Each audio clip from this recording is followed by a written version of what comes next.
अब जो हमारा दिया गया तीसरा जो पॉइंट है आपका रिलेटिव प्रोनाउन है। रिलेटिव प्रोनाउन का मतलब क्या होता है ये जानने की कोशिश करेंगे। रिलेटिव का मतलब क्या है? रिलेशन, किससे रिलेशन होगा? हम लोग पढ़ रहे हैं प्रोनाउन नाउन के लिए यूज किया जाता है, समझ पा रहे हैं ना। जब नाउन के लिए यूज किया जा रहा है तो नाउन के जो कंटेंट थे क्या, पर्सन, प्लेस और थिंग्स, उन्हीं से रिलेट हम लोग करेंगे। तो इसमें जैसे वर्ड दिया भी गया है, जैसे क्या दिया है, विच दिया है, दैट दिया है, हुज दिया है और क्या दिया है, हुम दिया है। ठीक है, इसका थोड़ा सा ध्यान रखेंगे। तो पहले करेंगे क्या, प्रोनाउन जो है वो नाउन के लिए होता है। नाउन में क्या होता है, एक आपका पर्सन होता है, दूसरा क्या होता है आपका प्लेस होता है, और तीसरा जो है वो हम क्या यूज करते हैं, थिंग्स यूज करते हैं। और पर्सन के लिए हम लोग क्या यूज करते हैं, हु बेसिकली, और प्लेस के लिए क्या यूज करते हैं, वेयर यूज करते हैं, और थिंग्स के लिए हम लोग यूज क्या करते हैं, विच यूज करते हैं। ठीक है, पहले तो इसको प्रॉपर एक बिल्कुल वे में पहले समझो। जो थ्योरी है बिल्कुल आसान से समझे भाषा में समझेंगे। क्या लिखा गया है, पर्सन के लिए हु, प्लेस के लिए वेयर, थिंग्स के लिए क्या हो गया, विच। लेकिन प्रॉब्लम देखो इसमें क्या है कि एक कंटेंट आपका दिया गया है दैट। तो हमारे एग्जाम में जो भी क्वेश्चन पूछे जाते हैं सबसे ज्यादा इसी से रिलेटेड पूछे जाते हैं कि WH टाइप जो होता है वो और आपका जो दैट होता है वो, उसमें अंतर क्या है, ये कहने का मतलब है। समझ पा रहे हैं ना।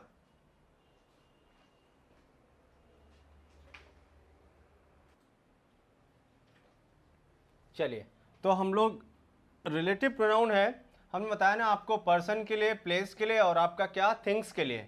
प्रॉपर पहले तरीका जो समझेंगे हु और वेयर और उसके का विच का। उसके बाद में क्या है आपका जो दैट जो प्रॉब्लम करता है, उसमें सबसे बड़ी समस्या है हमारे एग्जाम में WH टाइप और आपका जो दैट वाला जो वर्ड है, इसके रिलेटिव प्रोनाउन में बहुत बड़ी समस्या है। तो हम आज इसको सुलझाएंगे, ध्यान रखिएगा।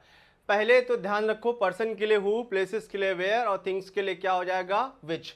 अब एक प्रॉब्लम है, जैसे इसको यहां पर हुज दिया गया है तो कई बार ऐसा होगा सर हुज क्या है, हुम क्या है और हु क्या है, ये इसकी समस्या है, तो वो हम दूर कर लेते हैं। जैसा कि आपको पर्सनल प्रोनाउन में बताया था, जैसे आई का ऑब्जेक्टिव फॉर्म क्या होता है, मी, और पजेसिव फॉर्म क्या होता है, माई या आपका माइन, और सेल्फ वाला फॉर्म क्या होता है, माई सेल्फ। ये कहने का मतलब एक बार समझ लो, ये सब्जेक्ट है, ये ऑब्जेक्ट है, ये पजेसिव है और ये आपका रिफ्लेक्सिव है। वैसे ही रिलेटिव प्रोनाउन जो है, मान लीजिए हम हु ले लेते हैं, तो जो हु है आपका वो क्या है, सब्जेक्ट होता है, और हु का ऑब्जेक्ट जो होता है वो क्या होता है, हुम, और पजेसिव फॉर्म क्या होता है आपका हुज। तो पहले तो ये आप ध्यान रखो, इसको नोट भी कर सकते हैं। इसमें जो हुज और हुम और विच या हु वो आपका दिया गया है इसमें, तो यही आप पहले बेसिक समझने की कोशिश करिए। जो हु है वो आपका क्या है, सब्जेक्ट होता है, जो हुम है वो क्या होगा, ऑब्जेक्ट होगा, और जो हुज है वो क्या होगा आपका पजेसिव, है ना। पजेसिव का मतलब हमने बताया था आपको, किसी चीज से संबंध, हुज माने किसका, जिसका, ऐसा जो हम लोग यूज करेंगे। तो ये हो गया। अब अगर आप ये सोचेंगे जैसे कि सर हु का होता है ऑब्जेक्टिव फॉर्म हुम और पजेसिव फॉर्म हुज, वैसे तो विच का भी होता है, बिल्कुल होता है, लेकिन यहाँ पर पजेसिव फॉर्म हम यूज करते हैं किस तरीके से, जैसे कि हमारा जो प्रीपोजिशन है वैसे बनाते हैं। जैसे मान लीजिए विच को यूज करना है, तो विच जो है सब्जेक्ट हो गया विच, ऑब्जेक्ट फॉर्म में भी हम क्या रखते हैं, विच रखते हैं। और जैसे हुज माने क्या होता है, का सेंस लेना है, तो हम लोग क्या लिखेंगे, एक प्रीपोजिशन लेंगे और फिर क्या लिखेंगे, विच लिख देंगे। तो क्या हो जाएगा, ऑफ विच, ये कहने का मतलब। का है तो ऑफ विच, में है का तो इन विच, से है तो फ्रॉम विच, पर है तो ऑन विच या एट विच, ऐसे बदलता रहेगा। तो हम प्रीपोजिशन की मदद से उनके पजेसिव हम बनाने लगते हैं। ठीक है, इतनी बात ध्यान रखिएगा। तो ये आप नोट करना चाहें आप नोट कर सकते हैं, बहुत ही इंपॉर्टेंट है, ध्यान रखिएगा। अब हम आपको सबसे बड़ी समस्या जो सुलझाने जा रहे हैं वो क्या है, दैट, कि कब हम दैट का यूज करेंगे और कब हम यूज करेंगे WH टाइप के मतलब रिलेटिव प्रोनाउन को। और रिलेटिव प्रोनाउन कैसे यूज किया जाता है, जैसे पहले यहां पर देख लीजिए क्या लिखा गया है, द मैन। अब यहां पर क्या लिखा, द मैन। ठीक है, अब मैन क्या है, मैन मीन्स आदमी, पर्सन में गया, पर्सन के लिए क्या लगाया हमने, हु लगाया, तो क्या हो गया, द मैन हु। अब यहां पर जो वर्ब दी गई है हैज, ये किसके लिए आया है, यही तो रिलेशन आपको जानना है। भैया ये हु किसके लिए आया, मैन के लिए आया। मैन कैसा है, सिंगुलर है, तो वर्ब भी कैसी लगाई जाएगी, सिंगुलर ही तो लगाई जाएगी। रिलेशन पहले समझ लो। ठीक है, तो लिखा the man who has just entered the room is my friend, और ये इस जो आया है वो किसके लिए आया है, इस आदमी के लिए आया है। वही रिलेशन आपको समझना है। ठीक है, चलिए हम लोग रिलेशन तो समझ गए। अब जैसे मान लो इस वाले सेंटेंस में लिखा है the book that I bought is very costly, यहां पर दैट यूज कर दिया, जबकि बुक के लिए क्या यूज करते हैं हम लोग, विच यूज करते हैं, मतलब चीजों के लिए विच यूज किया जाता है। अब दिक्कत क्या है आपको बताने जा रहे हैं। ठीक है, तो अब देखिए कब हमको दैट यूज करना है और कब हमको विच या WH टाइप वाले यूज करना है, इसमें आपको अंतर पता होना चाहिए। ठीक है, चलो देखते हैं। देखिए सबसे पहले एक बार फिर से लिखते हैं, जैसे कि हम लोग ने लिखा क्या, पर्सन लिखा, दूसरा जैसे हमने क्या लिखा, प्लेस लिखा, और तीसरा क्या लिखा हमने, थिंग्स लिखा।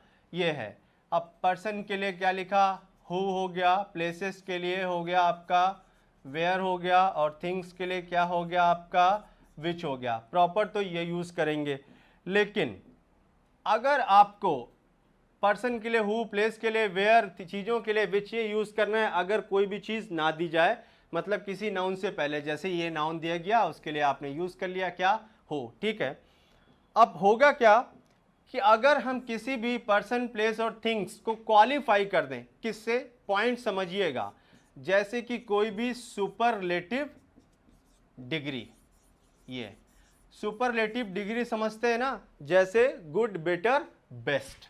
जैसे गुड लिखा गया, इसका कंपैरेटिव क्या होता है, बेटर होता है, और सुपरलेटिव क्या होता है, बेस्ट होता है।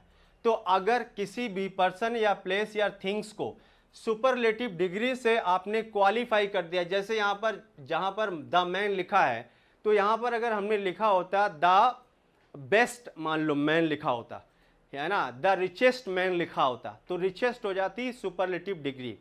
तो जब किसी नाउन, और चाहे फिर वो पर्सन हो, प्लेस हो या थिंग्स हो, ध्यान रखिएगा, फिर उसके लिए WH टाइप के जो आपके रिलेटिव प्रोनाउन नहीं यूज किए जाएंगे, फिर उसके लिए क्या यूज करना पड़ेगा, हमें दैट यूज करना पड़ेगा। तो जैसा कि एक ये पॉइंट है, और भी पॉइंट्स होते हैं, जैसे सुपरलेटिव डिग्री हो, और कंटेंट में जैसे कि द सेम या द ओनली, तो ये बहुत इंपॉर्टेंट है, द सेम हो और क्या हो, द ओनली हो। सुपरलेटिव डिग्री, द सेम और आपका द ओनली, तीन कंटेंट ये हो गए। और उसके बाद में कुछ और भी याद रखने हैं आपको, मैं यहाँ पर सभी के सभी मेंशन कर दे रहा हूँ, जैसे ऑल या सच कैटेगरी, ध्यान रखिएगा। उसके बाद में जैसे नन और नथिंग, ये दो एक साथ याद रखिएगा। और उसके बाद में जैसे कि लिटिल और आपका फ्यू, ये दो याद रखिएगा, ऑल और सच, लिटिल और फ्यू, नन और आपका नथिंग। ऐसे ही और कंटेंट होते हैं, ध्यान रखिएगा। तो ये जो है, आप इस चीज़ को बहुत इंपॉर्टेंट तरीके से समझो। किसी भी पर्सन, प्लेस और थिंग्स को अगर नॉर्मली यूज़ करना है तो WH टाइप यूज़ करिए, और अगर इनमें से किसी भी चीज़ को superlative degree, the same, the only, all, such, none, nothing, little और उसके बाद में फ्यू क्वालिफाई अगर करता है तो आप WH टाइप जो है रिलेटिव प्रोनाउन ना यूज करके क्या यूज करेंगे, ये आपका दैट यूज करेंगे। ये कहने का मतलब है, इस चीज को पहले समझने की कोशिश करो और फिर उसके बाद में हम लोग कुछ एग्जाम्पल ले लेंगे। ठीक है, आप इस चीज को समझ गए होगे। Superlative degree, the same, the only, all, such, none, nothing, little और आपका फ्यू। ठीक है, चलिए अभी हम लोग क्या करते हैं,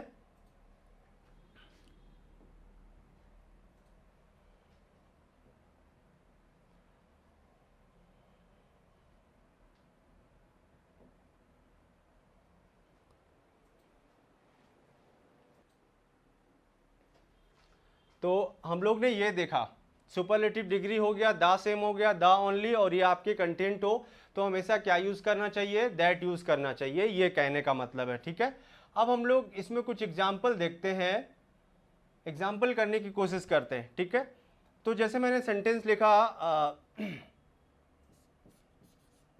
for example this is the man, और आदमी के लिए पर्सन में गया तो हमने क्या लगाया, हु मेट मी एस्टरडे।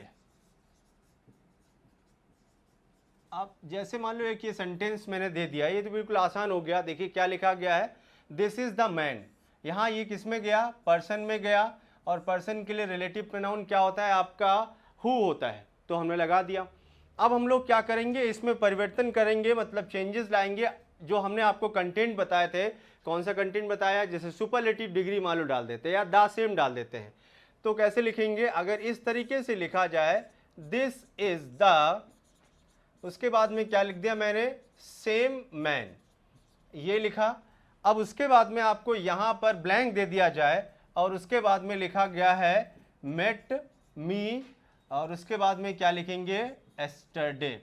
तो अब इस तरह का सेंटेंस लिख दिया गया। ठीक है, तो अब करेंगे क्या, अगर आपको यहां पर भरने की बात करी जाए तो यहां पर देखिए, यहां पर जो आपका नाउन दिया गया है, ये नाउन है किसमें गया, आपका पर्सन में गया। अब पर्सन में गया तो हमने WH टाइप लगाया था, लेकिन इसको क्वालिफाई करने के लिए किस चीज का यूज कर दिया आपने, द सेम। मतलब मैं ये सिर्फ बताना चाहता हूं कि ये वही आदमी है जो मुझे कल मिला था। तो अब आपको अगर WH टाइप यूज करेंगे तो आपका क्वेश्चन क्या हो जाएगा, रॉन्ग हो जाएगा। हमें क्या यूज करना चाहिए, दैट यूज करना चाहिए, ध्यान रखिएगा।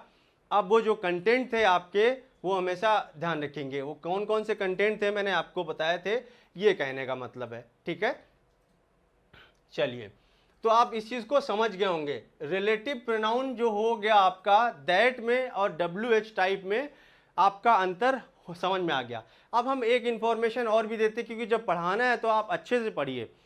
कभी कभार हमारे टीचिंग एग्जाम्स हो सकते हैं, जैसे और भी किसी एग्जाम में आ सकता है, जो रिलेटिव प्रोनाउन है उनके नाम पूछे जा सकते हैं आपके। नेम मतलब जो WH टाइप का जो रिलेटिव प्रोनाउन होता है उसको हम कौन सा क्लाउज बोलते हैं, रेस्ट्रिक्टिव क्लाउज।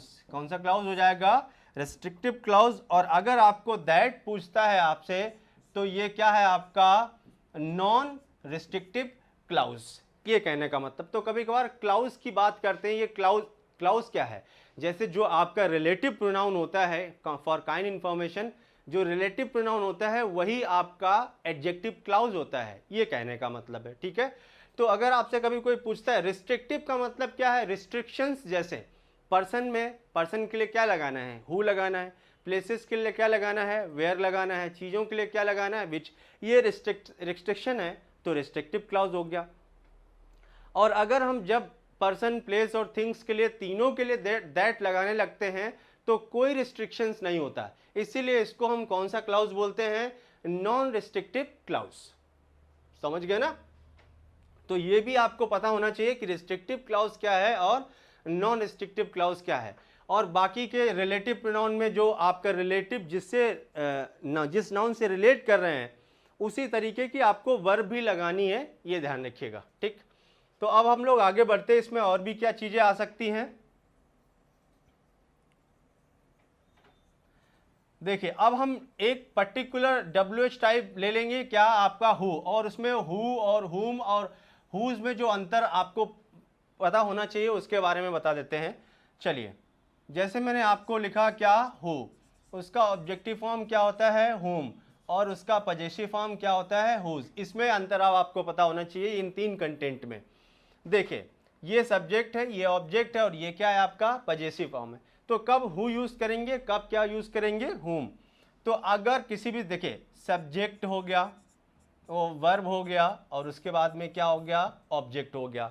अब होगा क्या, अगर आप कोई भी सेंटेंस का स्ट्रक्चर देखेंगे तो उसमें क्या होगा कि कोई भी सब्जेक्ट के बाद में ही वर्ब आती है, तो सब्जेक्ट क्या है आपका, हु। तो मतलब हुआ क्या कि अगर आपको कोई वर्ब दी गई है या मेन वर्ब का, अब तो डिपेंड करता है, हेल्पिंग वर्ब या मेन वर्ब कुछ भी हो सकती है। वर्ब से पहले हम लोग क्या यूज़ करेंगे, हु यूज़ करते हैं, ये ध्यान रखिएगा। और अगर आपको सब्जेक्ट प्लस वर्ब दिया जाए किसी कंटेंट में, तब आप हमेशा क्या यूज़ करना, वहाँ पर यूज़ करेंगे हम हुम का यूज़ करेंगे। इस पर एक सेंटेंस हम लोग लेते हैं। फॉर एग्जाम्पल, जैसे मैंने एक सेंटेंस अभी लिखा था, जैसे देखिए, this is the man who met me yesterday, ये जैसे सेंटेंस लिखा। तो यहां पर देखिए इस सेंटेंस में क्या है कि ये देखिए क्या है, पर्सन है, और पर्सन ये आपका क्या है। अब यहां पर ये जो मेट है ये वर्ब का सेकेंड फॉर्म है, और इस जगह पर आपको अगर लगाना है, अब देखिए अब दैट की बात भूल जाइए, अब सिर्फ हु और हुम में जो अंतर समझने की कोशिश कर रहे हैं हम, उसकी बात कर रहे हैं बस। तो पर्सन के लिए आएगा क्या आपका, पर्सन के लिए आएगा क्या, हु आएगा। अब हु लगाएंगे कि हुम लगाएंगे, ये आगे आप देखिएगा क्या देखेंगे, अगर वर्ब दी गई है तो क्या लिखा जाएगा, हम हु लिख देंगे, ये कहने का मतलब, ठीक है। और अगर हम आगे हमारा क्या सब्जेक्ट और वर्ब का कॉम्बिनेशन होता, इस सेंटेंस को ऐसे भी लिख सकते हैं, कैसे लिखेंगे, लिखा जाए अगर दिस इज द मैन, और उसके बाद लिख सकते हैं हम लोग क्या, whom आई मेट, और क्या लिखेंगे, एस्टरडे, ऐसा भी लिखा जा सकता है। तो अब देखिए इसमें क्या परिवर्तन हो गया, मतलब क्या चेंजमेंट है। देखिए लिखा है this is the man who met me yesterday, या फिर लिख देंगे दिस इज द मैन। अब क्या लिखा है, मैंने हुम इसलिए लिखा क्योंकि यहां पर क्या है, आगे देखिए सब्जेक्ट और प्लस किसका कॉम्बिनेशन है, वर्ब का कॉम्बिनेशन है। तो मैंने जब बताया ना हु और हुम में जो अंतर आपको ढूंढना है, तो इसी तरीके से जो क्वेश्चन आपको मिलेंगे उसका ध्यान रखिएगा। वर्ब है तो हु यूज़ करिएगा, और आगे सब्जेक्ट और वर्ब दिया गया है तो क्या यूज़ करना है, हुम। इन दोनों का मतलब अगर आप समझना चाहते हैं, लिखा गया है दिस इज़ द मैन, ये आदमी है जो मुझे कल मिला था, ऐसा बोल सकते हैं।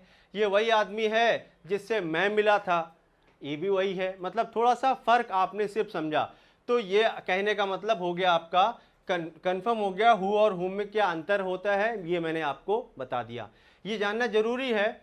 और हुज कब यूज करेंगे, जब पजेसिव फॉर्म यूज करना हो। पजेसिव मतलब क्या होता है, जब रिलेशन आपको बताना है, जैसे आई के लिए माई यूज करते हैं ना, वैसे ही हु के लिए क्या यूज करेंगे, हम हुज यूज करेंगे। वो हम जो आप पोजीशन के लिए यूज करते हैं, ठीक है। अब उसमें देखिए, अब इसमें और जैसे मान लो विच का भी बता देते हैं, अगर आपको मान लो विच का एक यूज भी बहुत इंपॉर्टेंट है, उसके बारे में हम लोग देखते हैं, ये आप समझ गए होंगे, ठीक है।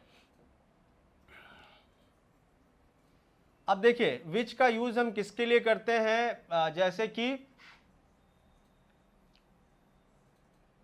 चीजों के लिए यूज करते हैं, और हु जो यूज करते हैं हम लोग वो पर्सन के लिए यूज करते हैं। अब इसका एक क्वेश्चन देखिए, फॉर एग्जाम्पल से ही देखते हैं हम लोग सीधा। जैसे लिखा गया है दिस इज द बुक, और यहां पर हम जो पजेसिव फॉर्म बताना चाहते हैं वही बता रहे हैं, this is the book whose colour is black. अब इस सेंटेंस को समझने की कोशिश करिए, समझ पा रहे हैं क्या लिखा है, this is the book whose colour is black. ये बुक है जिसका कलर कैसा है, ब्लैक है। तो आपने बुक के लिए क्या यूज़ किया, हुज का यूज़ कर दिया, मतलब पोजेशन के लिए जिसका। जैसे मतलब मैं अपने लिए यूज़ करता तो माई, आप अपने लिए यूज़ करते, मैं मेरे हिसाब से तो योर लिखते। वैसे ही चीज़ों के लिए हमने यहाँ पर क्या यूज़ कर दिया, हुज यूज़ कर दिया, मतलब यहाँ पर बुक के लिए हुज यूज़ कर दिया। अगर इसको पढ़ना चाहते हो तो आपका लिखा हुआ सही है, this is the book whose colour is black, ये बुक है जिसका कलर कैसा है, ब्लैक है, जिसका हिंदी में तो जिसका समझ में आता है, लेकिन किस चीज़ का, पर्सन का, प्लेस का या थिंग्स का, तो आप समझने की कोशिश करो। यहाँ पर दिया क्या गया है, ये चीज़ है, और चीज़ों के लिए क्या लेते हैं हम लोग, विच लेते हैं, ये कहने का मतलब। और विच का पोजीशन जो होता है वो हुज नहीं होता है। मैंने अभी आपको बताया था जो हु होता है उसका ऑब्जेक्टिव फॉर्म क्या होता है, हुम होता है, और पजेसिव फॉर्म क्या होता है, हुज होता है। वैसे ही विच का मैंने क्या बताया था, विच जो है उसका ऑब्जेक्टिव फॉर्म क्या रहेगा, विच रहेगा। और का सेंस है तो हम लोग ने क्या लिखा था, ऑफ विच, ये ध्यान रखिएगा। तो जब चीज़ों के लिए यूज़ करना है तो भैया कभी भी हुज कभी मत यूज़ करना, क्या यूज़ करना, विच का यूज़ करना। और विच में हम लोग प्रीपोजिशंस की मदद से उनमें अंतर ढूंढ लेते, जैसे का है तो ऑफ विच, में है तो इन विच। तो का जब सेंस है तो हुज तो लगाएंगे नहीं, क्योंकि ये पर्सन के लिए होता है। हमारे पास है क्या, चीज़, चीज़ों के लिए क्या लगाते हैं, विच, लेकिन उसका पोजीशन बनाने के लिए का सेंस है तो ऑफ लगा के लिख देंगे क्या, ऑफ, और जिस जगह पर लिखा है आपका हुज वहां पर लिख दिया हमने क्या, ऑफ विच। तो this is the book of which colour is black, ये कहने का मतलब है। ये बहुत ही ज़्यादा इंपॉर्टेंट क्वेश्चन है, ध्यान रखिएगा आप इस चीज़ का, ये सबसे ज़्यादा इंपॉर्टेंट क्वेश्चन है। कई बार ये क्वेश्चन आपके एग्जाम में पूछा जा चुका है, ये कहने का मतलब है, ठीक है। और भी अब जैसे रिलेटिव प्रोनाउन में ज़्यादातर जो चीज़ें थी मैंने आपको डिस्कस कर दी हैं, और अगर कुछ बच भी जाएगा तो हम लोग जो एक्सरसाइज करने वाले हैं, करेंगे हम लोग, तो हम उसमें सारी चीज़ें डिस्कस करेंगे, ठीक है।